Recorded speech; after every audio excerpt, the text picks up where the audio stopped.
Well, welcome to Social Psych. We are going to be looking at various aspects of social psychology. The first one we're going to look at specifically is going to be in terms of Module 43. We're just to get you accustomed to the landscape of what we're talking about. We will be looking at social thinking specifically. And, you know, when you think about and talk about social psychology, it is probably one of the more fascinating areas of psychology that students find most fascinating, partly because we all speculate about people's motives and how they interact and how they operate. And so essentially when we're talking about social psych itself, we're looking at two very different components. We're talking about specifically the person, and we're also talking about the situation and how these two things actually interact for us. So, so essentially, what social psych looks at is essentially the scientific study of three specific things which we'll talk about here. First of all, essentially how we think about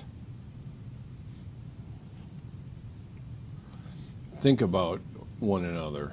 So we're looking at the cognitions, the thought process as to how we attribute and understand behavior. Secondly, we also look at how we influence one another. This is one of these topics that we've talked about before in terms of industrial organizational psychology, and that falls into the purview, if you will, of organizational psychology in terms of how we influence one another. And the last one is essentially how we relate to one another. And those three key areas are part of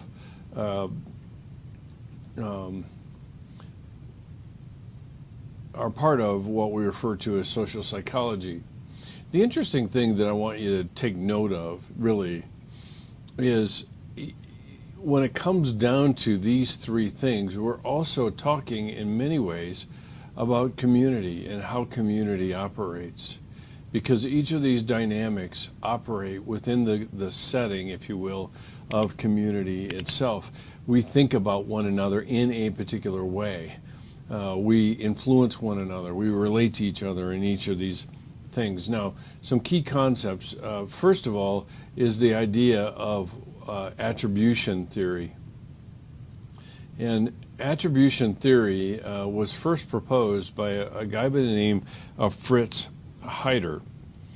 And essentially what it states is that we tend to give causal explanation to people's behavior.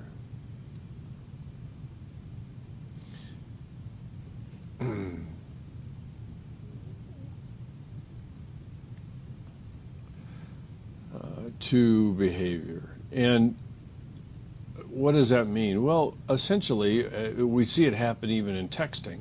When you text somebody and then they don't respond back, then you immediately presume that they don't care, or they're mad, or any number of things, and that's a good example of a causal explanation. Now, we have two different dispositions, really, that we can attribute it to, and we make errors in one of these two directions, if you will. First of all, the first one has to do with internal dispositions or personality dispositions, and we look at these things as enduring traits. We were just talking about that, but we make a explanation of behavior in terms of internal situation or internal dispositions. The other one, which I mentioned a little bit ago, right up above, is that we also can have a situational disposition or a situational attribution. So generally speaking, when we talk about ourselves or we talk about someone we know, oftentimes we will chalk up what they did to the situation.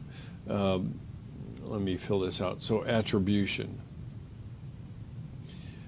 So I know why I did what I did, and so therefore I will oftentimes credit the situation to determining why I do what I do. For example, a teacher may explain a child's hostility in terms of an aggressive personality or as a reaction to stress or abuse. And those are the two examples. The reaction to stress or abuse would be the situational disposition or the situational attribution. If we see it as a personality, then we're talking about aggressive personalities. And we usually make those two broad brushstroke assumptions when we see people's behavior. A lot of road rage obviously flows out of these tendencies of ours to attributions. This tendency of ours to find cause and effect. Now, one of the major errors that occurs in this is something that is referred to as the fundamental attribution error. And what that means is, once I write this down, fundamental attribution error.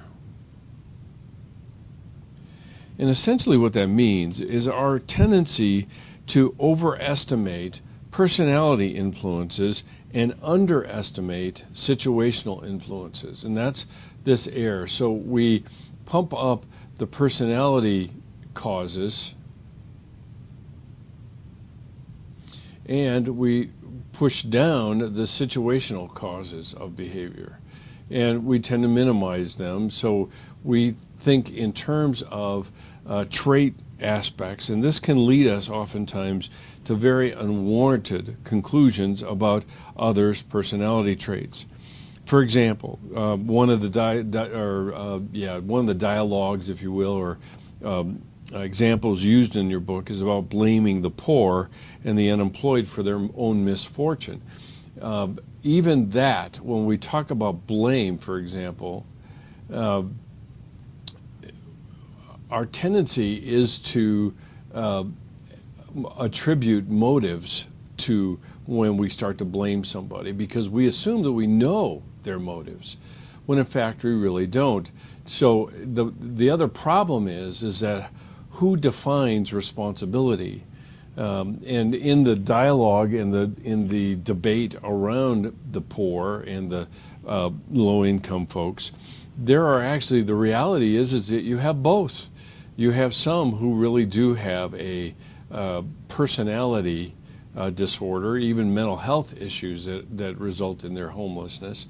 But you also have those who just simply say, I'm going to game the system and I'm going to figure out a way to make money or to get money without me having to do anything. So you've got both of these things operating, and it's not an either or. Yet, if the poor has become, in a sense, a protected underclass, and so even suggesting the possibility that they might have some hand in their condition is being discriminatory or even judgmental, when in fact the ones who tend to get out of their poverty are the ones who tend to take the greatest level of responsibility for their condition, albeit dealing with certain things that they really can't do anything about. So that's underlying a lot of what we talk about when we talk about the attribution theory, what it means in terms of giving causal